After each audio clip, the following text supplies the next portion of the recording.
करें। तो चलिए आज हम सीखेंगे साइंस में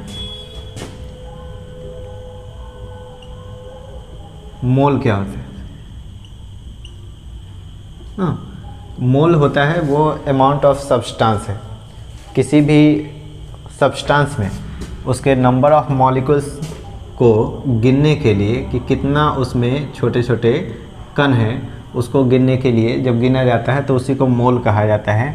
तो किसी भी सब्सटेंस का एक मोल जो होता है उसमें उसके सब्सटेंस के अणुओं की संख्या या नंबर ऑफ एटम जो होता है वो 6.022 इंटू 10⁻23 इतना एटम या मॉलिक्यूल होता है। सब किसी भी पदार्थ का, किसी भी चीज़ का अगर एक मोल लिया जाए तो उसमें उसके कण की संख्या वो 6.022 इंटू 10⁻23 होता है। तो चलिए आज हम सीखेंगे कि किसी भी पदार्थ के मोल कैसे बताया जा सकता है।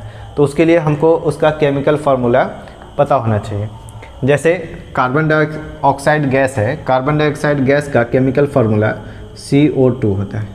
CO2 ये कार्बन डाइऑक्साइड गैस का केमिकल फार्मूला। अब इसमें दो चीज़ है, एक कार्बन है और एक ऑक्सीजन है। अब इसका ना हमको एटॉमिक भार, एटॉमिक मास जो होता है भार, वो पता होना चाहिए, परमाणु भार। तो कार्बन का जो परमाणु भार होता है वो होता है 12 AMU। AMU का मतलब होता है एटॉमिक मास यूनिट। इसको या 12U भी कहा जाता है। U का मतलब यूनिफाइड मास।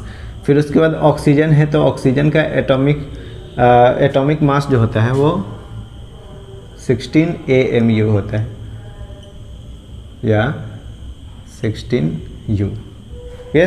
अब इसका जब मॉलिक्यूलर मास पता करेंगे, इसका जो टोटल मास होगा उसको मॉलिक्यूलर मास कहा जाता है।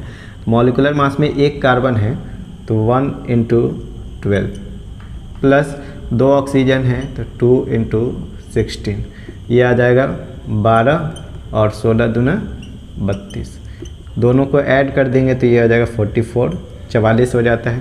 तो ये हो गया 44 AMU।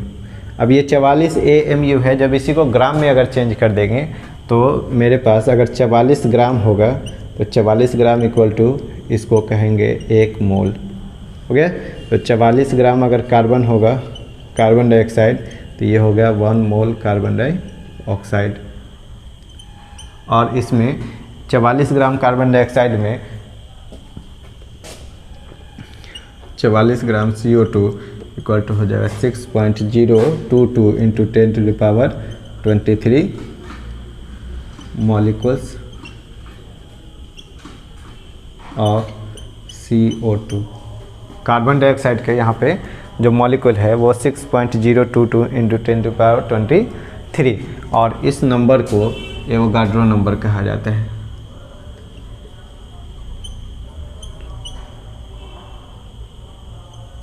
Avogadro number. एवोगाड्रो एक साइंटिस्ट हैं जो इस नंबर को बताए थे, तो इसीलिए इसको एवोगाड्रो नंबर कहा जाता है। इसी तरह से अगर H2O है, H2O ये वाटर का मॉलिक्यूलर फार्मूला है।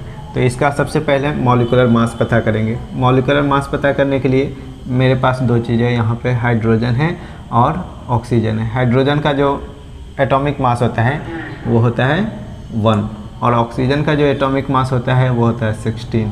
तो यहाँ पे मेरे पास H2O में 2 हाइड्रोजन और 1 ऑक्सीजन है। तो यहाँ पे होगा 2 × 1 प्लस 1 × 16, ये हो जाएगा 2 + 16 = 18 AMU। जब इसी AMU को ग्राम में बदल देंगे तो 18 AMU equal to 1 mole. 18 gram H2O equal to 1 mole H2O। अब यहाँ से 18 ग्राम होगा तो 18 ग्राम H2O, तो ये हो गया 6.022 इंटू 10⁻23 मॉलिक्यूल्स ऑफ H2O। तो आई होप कि आप समझे होंगे। और ये मेरा पहला वीडियो है तो अगर वीडियो अच्छी लगे तो आप इसे ज़्यादा से ज़्यादा शेयर करें और मेरे चैनल को सब्सक्राइब करें। शुक्रिया।